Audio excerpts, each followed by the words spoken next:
पर जवाब लूंगी कि आने वाले समय में, क्योंकि अमित शाह जी ने ये कहा था, जब राहुल गांधी ने ये बात कही थी तो उन्होंने कहा था कि देख लेंगे। तो अगर देखना था तो उसके लिए 2 महीने का और इंतजार आप कर लेते, थोड़ा और होमवर्क हो जाता, उसके बाद ही आप ले आते। जी देखिए मानी जी, अगर कोई व्यक्ति किसी पार्टी को छोड़ के किसी पार्टी में चला जाए तो उसकी विचारधारा अलग हो सकती है, लेकिन मैं एक क्षण से सुना रहा हूँ ये देखिए, जब तक योगी आदित्यनाथ जी का बयान है, भाजपा के नेता का, और जो आज विपक्ष कह रहा है वो योगी आदित्यनाथ जी उस समय जब महिला आरक्षण बिल आ रहा था, कांग्रेस लेके आ रही थी, उस समय इसी वक्तव्य को कह रहे थे कि इस बिल, ये सिर्फ योगी आदित्यनाथ जी नहीं, ये सभी पार्टियों का हाल है साहब, ये सभी पार्टियां। उत्तर प्रदेश के आप एक पुरुष हैं, हमारा समाज को पुरुष प्रधान कहा जाता रहा है ना। सर मानिए ना। तो मैं यही कह रही हूँ कि कितने पुरुष हैं जो वाकई में चाहते हैं कि हाँ महिलाएं आगे आए और उनको यह हक मिले। मैं दे रहा हूँ उसका जवाब। मेरा प्रश्न ये नहीं है कि ये इसका बिल का आना इसका विरोध नहीं है, बात यह है कि आपकी मानसिकता क्या है।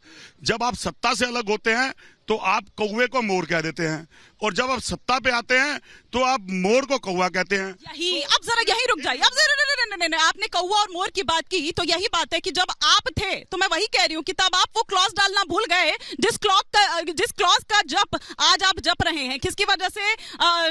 जो अखिलेश यादव हैं, उनकी पार्टी है, उनकी वजह से, आरजेडी की वजह से, नीतीश कुमार की वजह से। बिल्कुल गलत है ये। आप पिछले अध्यादेश की जो इसकी कॉपी लीजिए और आज का जो ये पत्र आ रहा है, इसको आप उसके अंदर लाके दिखिए। अगर आप ये लेके आ रहे थे, नारी सशक्तिकरण बिल लेके आ रहे थे, तो आपने विपक्ष को कॉन्फिडेंस में लिया? नहीं लिया। आपने देश के बुद्धिजीवी को कॉन्फिडेंस में लिया? नहीं लिया। आप जैसे समृद्ध अच्छे पत्रकारों को कॉन्फिडेंस में नहीं लिया। 5 दिन का सत्र लगा दिया आपने, इंपॉर्टेंट काम करने जा रहे हैं, 5 दिन का पैसा धुल गया। लेकिन आज सत्र जो आएगा उसकी बुनियाद 2019 तक लगेगी, क्योंकि जो उसके अंदर होने हैं जो नए काम, उसके लिए तो आपने तैयारी नहीं करी। आपको जल्दबाजी के अंदर संसद भवन के अंदर अपना नाम की पट्टी लगानी थी, जिसका सहारा आपने मेरी देश की माँ बहनों का लिया। मैं बिल्कुल, यही डर है क्या कि क्रेडिट ले? ये तो जाने की सवारी है। जब आंधी तेज आ रही होती है तो इसका मतलब आगे सवेरा निकल रहा है। भाजपा की तैयारी हो चुकी है, विदाई नजदीक है। क्योंकि मैं फिर दोबारा से बोल रहा हूं, अगर दम होता तो 10 साल के कामों पे वोट मांगते, दम होता तो आज इस बिल को लागू करो, क्योंकि ये जरूरत है इस देश की। आप ओबीसी को लो, एससी कोटे को लो, सबको लो, सबको सम्मान दीजिए, क्योंकि ये बिना जाति गणना, बिना परिसमण के ये हो नहीं सकता। ये इनको भी पता था, ये तो उल्टा पड़ रहा है इनके ऊपर। ठीक है, ये कह रहे हैं कि उल्टा पड़ रहा है, लेकिन प्रीति पांडे जी ओबीसी के नाम पर, अच्छा ठीक है, बात पे जाति धर्म से पहले एक बात कह दे।